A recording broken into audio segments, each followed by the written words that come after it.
Sean Bacon. Sean Bacon. Fox Sports analyst, and he is .com, and he's joining us right now, and we have him on the line, and we're going to get up in our studio. Yes, we are. And because we have to explain this, he is covering the Masters from Augusta, where I've been 32 times, but I never thought about what a great idea to do this.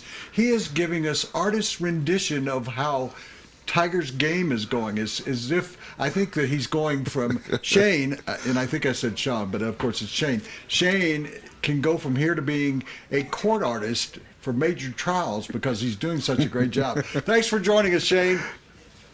Hey, no problem. I'm not so sure about that, but I appreciate the compliment. We're looking. You're are not able to see what we're doing, but we've got on our 70-inch screen, and I think that's probably the biggest your tweets have your artist renderings have appeared as large as this. But let's start with the first. Why did you decide to do this? Because it's a great novel idea, and I love creativity. But why do this? Well, for all the good things the Masters does, a tradition unlike any other is they ignore one round of Tigers every year, and they one time, either Thursday or Friday, they won't have them in a featured group, which is really what everybody wants, right? So I was sitting there kind of laughing with a friend of mine. It'd be funny to just draw his round as it went on, since people can't really watch it. I mean, all you're really doing is following the Tiger Tracker on Twitter, or you're just kind of following the tracker on the Masters website. And I figured, as poor as I am at drawing, it might make it even funnier. And the best part is my aunt and my mom are both like professional artists, and I just didn't get the gene, obviously. So I just figured I had a little fun with it, and it just started kind of getting hot, and some people started picking up with it, and so I just kept it going for a few holes. Well, all of our viewers are now looking at That's a Birdie, Suckers. And it has the Masters. The only thing is, I thought he was playing with golf shoes on, and you have him barefooted. Again, it's a attention to detail there. The best part about it was Tiger actually played a great round of golf, and so that's what made it a little bit more fun. I mean, it wasn't like he went out there and flapped it around and shot 75 or 76. He actually made some birdies and made some long bombs, so it made it a little bit more fun. Shane Bacon from foxsports.com, and let's just say it. How can people at home see what you are doing from Augusta? How do they reach out and follow your handle? If you follow me on Twitter, it's Shane Bacon. It's pretty easy. I'm writing some stuff and just kind of keeping up with it. The Jordan Spieth show as it is, but like I said, this was something goofy and funny to do, and for whatever reason, you know how goofy the internet is. It got picked up kind of quick, so it was a fun little thing to do, and actually people were asking for more, and I said, I'm not sure I can give you any more creative stuff than fish jumping in the pond on 13. So we're looking at number 2, which was a poor bunker shot, and you're doing descriptions of it. It's not just, you're following your renderings. A poor bunker shot on the second from Tiger Woods meant only a par. He wasn't happy with it, and of course the drawing, which is so accurate, having been to Augusta so long, it looks exactly like the second hole to me, and you can see the trees in the back. You didn't put trees, you put one tree over to the side. Are the azaleas in these? Saying, sit, oh Tiger. I must tell you, Shane, again, having been there so many times, that two things have really jumped out at me as being creative. ESPN, before it was invited by CBS and Augusta to be a part of the national TV broadcast, would rent space on the adjoining, and I'm sure you know this, Shane, on the adjoining Augusta Country Club, which is right behind the 12th hole. And they would put a tower up there, and their broadcasters would be in the tower, and they'd say, "Coming to you live from Augusta." They didn't say Augusta National. And you could see in the background, in the distance, Augusta National. People assumed they were on the course. They weren't. That was very creative, I thought. We are now looking at number 7, where Tiger had a birdie, and you put an exclamation mark. Birdie, baby, the only Jordan I fear is Michael. Yeah. And you got his caddy saying, woo, and there's roars of the crowd, and there is nothing actually like a Tiger roar at Augusta. I'm sure you found that out. Yeah, something I did with these, which obviously you're probably not going to be able to tell by the beautiful drawing, is I actually looked at a pin sheet for the day, So I knew where all the pins were, on the greens and the bunkers and such. So this is as accurate as I'm going to get. So the pin placement is correct. Yeah. So I don't think somebody's tying me up to draw their course or anything anytime soon. But if anything else, this is my A+ work. If anybody's ever looking for me to draw. I hope you don't mind if we give you a critique every once in a while, but it looks like the golf course is surrounded by palm trees. Or cactus. That's what I'm saying. Yeah, cactus or palm trees. It looked like they're playing Augusta. And when you go out to the fourth hole, I told this to Trip Eisenhower yesterday. I asked if he knew it because he's played there. That if you go in the woods to the right of number 4, there's one palm tree at Augusta, and it's kind of hidden in the woods there. So, Shane, you could go out and take a picture of that. Oh, we now get to what hole is this? 11. 11. Gigantic trees. You can draw trees.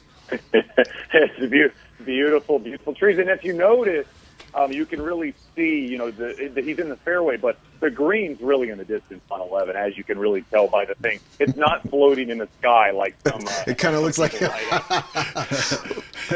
It's not like a heaven golf course or something. Yeah, I was trying to figure out if that was the Goodyear blimp or the 11th green. There's a fish. There's a fish swimming around in the pond. There's the leaderboards up there as well. Well, have you thought about taking this to a new level and just going to every event? I mean, next year the Final Four, you could have a guy's foot on the bounds line and stuff like that. Here's number. They're not going to have me draw the yardage book or anything for the tour, I don't think, in the coming months.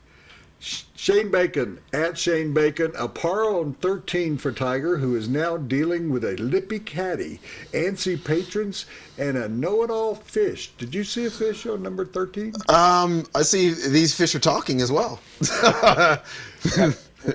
Giving commentary. I mean, we were laughing. Marco Mira at this point was beating Tiger. I mean, obviously a friend of Tiger's, and they were kind of reuniting and rekindling the friendship earlier this week. And he was saying, "Can I beat Spieth?" And LaCava's telling him he can't even catch Marco Mira. So he's just really giving it to him there. Well, I assume those must be flowers. So if he went to Circles and they got color, that those are azalea bushes or something. Would that be fair, Shane? That was the point. They were in full bloom, so I figured I'd give it again as close as I could. But you are considering making this an annual affair like no other? Like this would be a tweet like no other? An annual cartoon, or annual round like no other. What sort of reaction are you getting from around the country on these drawings? Oh, now, people really liked it. I mean, they were enjoying it. Again, it always makes you laugh when people say, "I hope this goes viral," because who ever knows what goes viral?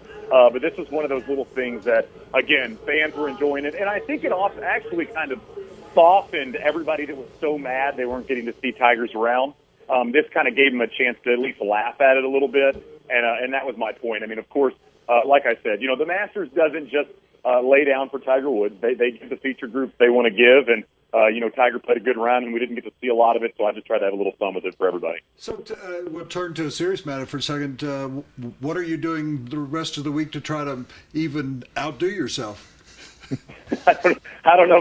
Maybe just draw things that could beat Jordan Spieth at this point. A gorilla, somebody that can tackle him, linebacker. I mean, at this point, this might be the only entertaining stuff we can do. I mean, the way he's kind of running away with this tournament. Well, give us an update. You're there. Yeah. We're not. What's going on at a little after 4 o'clock in Augusta, Georgia? Well, I mean, I think everybody's still trying to get their feet under him from just watching what he's done the last 2 days. I mean, covering so many events. I mean, you don't get to see this very much. You don't get to see, especially somebody this young, do what they're doing. I mean, it just seems like, the moment you think he might let up, there's no let up in him. And the thing that has been the most impressed to me about Jordan Spieth, the way he's played, it's just been easy. I mean, he really hasn't gotten in any trouble. His birdies today, he birdied all the par fives. I mean, it was a very tidy, easy round of golf on a golf course that can definitely give people headaches. I mean, his playing partner, Billy Horschel, shoots 78 playing alongside him. So, who knows if he can keep it up? I mean, he doesn't really have to play this well to win this thing at this point. But, we don't have these historic moments that much in the biggest tournament of the year, especially from somebody coming in that we kind of expected might have a big week. Shane, it's been a pleasure talking to you. This has been the most fun segment we've had all week, I think. Enjoy the rest of the weekend. I hope it turns into a golf tournament. Went to Augusta and a celebration broke out of Jordan. Yeah. Thank you, Shane. Appreciate it, guys. Anytime. Yeah, we'd like for you to come here sometime and just maybe sit on set and do drawings the whole 2 hours. Hey, for draw you guys for a couple. I'll doodle for your around the horn segment. We'll do that. Thanks again, Kevin. All righty. Talk to you guys. When you go to buy a car, what do you really want? You probably want a lot of cars to choose from. And you want the dealership's best price. Not some starting price or target price, the best price. And you want it immediately, not after hours of negotiating. And you want a salesperson who doesn't get paid more if you spend more. Because, well, you don't want to spend more. Well, you're in luck. John Elway wants all of those things too. Better yet, John Elway wants you to have all of those things too. Come see us or click on elwaydealers.com.